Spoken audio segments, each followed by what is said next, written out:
তেল দিয়ে তেল বেচার তাল করছে পাকিস্তান। সম্ভব? তেল দেওয়া কেন বলছি, তার কারণ ওই যে বারবার আমেরিকাকে তোষামত করা, ডোনাল্ড ট্রাম্প শান্তির জন্য নোবেল পাওয়া উচিত তার, এইসব যাবতীয় জায়গায় বিভিন্ন মহলে বলে বেড়ানো, সুপারিশ করা বিভিন্ন মহলে। এটা তেল দেওয়া ছাড়া আর কি?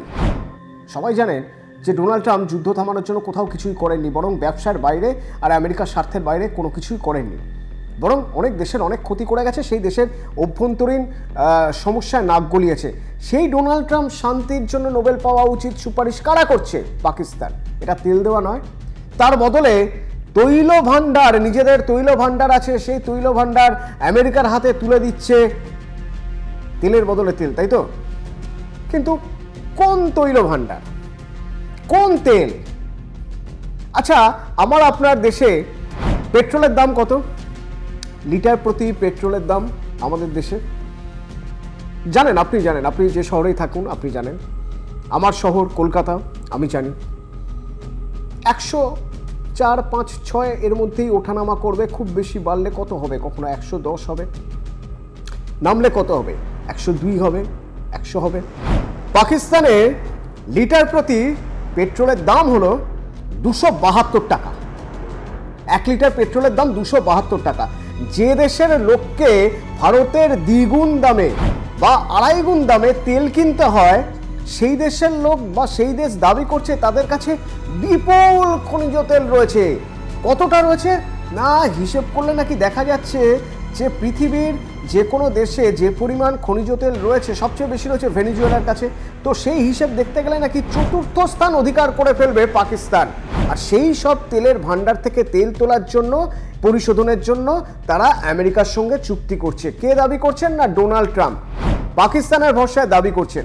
তো পাকিস্তানে এই যে প্রচুর পরিমাণে খনিজ তেল রয়েছে, কোথায় রয়েছে? আজও তো খুঁজে পাওয়া যায়নি। এরকম দাবি প্রথম করেছিলেন 2018 সালে তৎকালীন পাকিস্তানের প্রধানমন্ত্রী ইমরান খান, যে তাদের দেশে প্রচুর পরিমাণে খনিজ তেল রয়েছে এবং সেই খনিজ তেল কারা কারা বিনিয়োগ করতে চান তা তোলার জন্য, কারা কারা যৌথভাবে কাজ করতে চান আসুন, বিভিন্ন জায়গায় বলা হয়েছিল। তো বিনিয়োগকারীরা অনেক খোঁজ খবর করেছেন, খোঁজ খবর করে মাটির প্রায় 150 মিটার পর্যন্ত ভিতরে ঢুকে গিয়েও তেলের হদিশ মেলেনি।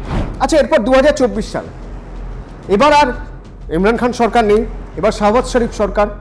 আবার 2024 সালে মানে গত বছর হিড়িক তোলা হলো যে প্রচুর পরিমাণে খনিজ তেল রয়েছে পাকিস্তানে। কোথায় আছে? না, করাচি বন্দরের কাছে। আবার খোঁজ খোঁড়া হলো, নাম দেওয়া হলো যে এর ফলে পাকিস্তান অন্যান্য দেশকে অর্থনীতিতে ছাপিয়ে যাবে। সেই ইকোনমির নাম দেওয়া হলো ব্লু ওয়াটার ইকোনমি। স্বপ্নের সেই প্রজেক্ট স্বপ্নই থেকে গেল। আবার অনেক খুঁজেও তেল কোথাও মিলল না। তাহলে পাকিস্তান কি শুধুমাত্র তেল দিয়ে আমেরিকার সঙ্গে এই তেলের চুক্তি করে ফেললো? না, বিষয়টা এত সহজ নয়। আমেরিকান প্রেসিডেন্ট খুব যে বোকা এরকম ভাবার তো কোনো কারণ নেই। এর আগে এতবার খোঁজ খবর করে পাকিস্তানে তেল পাওয়া যায়নি, আর সেই তেল তোলার জন্য ডিল করছে আমেরিকা পাকিস্তানের সঙ্গে, যৌথভাবে কাজ করবে।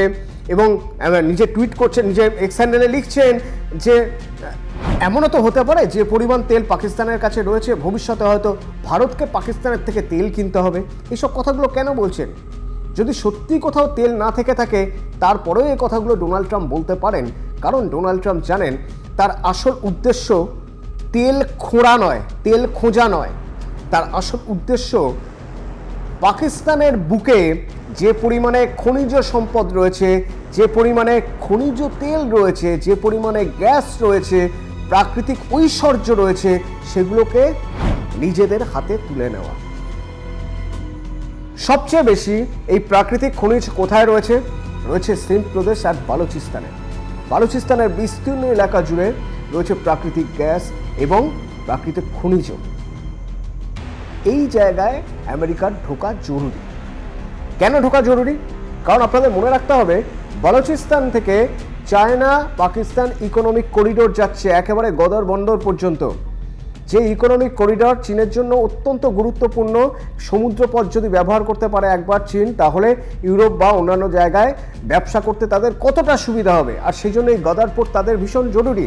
চীন থেকে সরাসরি বালুচিস্তানের মধ্যে দিয়ে যাচ্ছে এই রাস্তা, ইকোনমিক করিডোর, যা গদর পোর্টে শেষ হবে। আর এর মাঝখানে একটা বিরাট এয়ারপোর্ট বানানো হয়েছে বিনিয়োগকারীদের সুবিধার জন্য। তো এই পুরোটাই হয়েছে বালুচিস্তানে। আর বালুচিস্তানের মানুষ চায় না তাদের উপর কেউ এইভাবে তাদের খনিজ সম্পদ সব নিয়ে যাক, তাদের বুকের উপর দিয়ে রাস্তা তৈরি করে অন্য দেশ চলে যাক। আর সেই জন্য বালুচের বিদ্রোহ। এই বিদ্রোহ সে স্বাধীনতার সময় থেকে শুরু হয়েছিল, দিকে দিকে আগুন। এখন যত দিন যাচ্ছে আরও বাড়ছে, যা সামলানোর ক্ষমতা পাকিস্তানের নেই। বারবার বিভিন্ন জায়গায় পাকিস্তান সেনা পরাস্ত হচ্ছে বালুচ বিদ্রোহীদের কাছে। চীন স্পষ্ট বলে দিয়েছে, হয় বিদ্রোহীদের আপনারা থামান, এতদিন ধরে আপনাদের পয়সা দিয়েছি, না হলে এবার আমরা বুঝে নেব। তাহলে কি বালুচ পাকিস্তানের হাতছাড়া হতে পারে? চীন কি এই বিচ্ছিন্নতাবাদী শক্তিকে মদত দিতে পারে, যার ফলে বালুচিস্তান হয়তো মাথাচাড়া দিয়ে উঠবে, আগামী দিনে স্বাধীন হয়ে যাবে? তাহলে তো পাকিস্তানের বিপদ। তো বালুচিস্তানকে হাতে ধরে রাখার ক্ষমতা পাকিস্তানের নেই। কে পারে? আমেরিকা। তাহলে কি জেনে বুঝেই পাকিস্তান আমেরিকাকে ঢুকতে দিচ্ছে, যাতে চীন বালুচিস্তানকে আলাদা না করতে পারে? বালুচিস্তানকে পাকিস্তানের সঙ্গে রাখার জন্য আমেরিকার হাতে তুলে দিচ্ছে বালুচিস্তানকে। বালুচিস্তানের এত খনিজ সম্পদ, এত প্রাকৃতিক গ্যাস সব আমেরিকার হাতে তুলে দিচ্ছে জেনে শুনেই, শুধু পাকিস্তানের অখণ্ডতা রাখার জন্য। হতেও পারে, কিন্তু বালুচের মানুষ, তাদের কি হবে? তাদের কথা কেউ ভাবে না। বালুচ বিদ্রোহীরাও তাই বলেন। আর তাই তারা স্বাধীন এবং সার্বভৌম থাকতে চান। আর সেই দরবার করে যাচ্ছেন দরজায় দরজায়।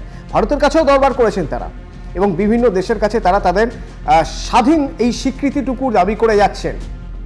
এতদিন পর্যন্ত চীনের নজর ছিল যাতে চীনের ইকোনমিকে ডাউন করা যায়, চীনকে একটা বড় ধাক্কা দেওয়া যায়।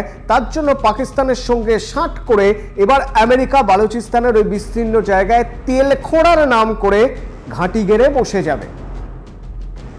এতে আমেরিকার লাভ দুটো: এক, খনিজ সম্পদ আহরণ করা, যা করার জন্য তারা এর আগেই চুক্তি করেছে ইউক্রেনের সঙ্গে, এবং দুই, এমন একটা স্ট্র্যাটেজিক জায়গা, যে জায়গায় যদি তারা ঘাঁটি গেড়ে বসে থাকে চীনের পক্ষে ব্যবসা করতে বড় সমস্যা হবে। চীনের ইকোনমিক করিডর 20 বাও জলে চলে যাবে।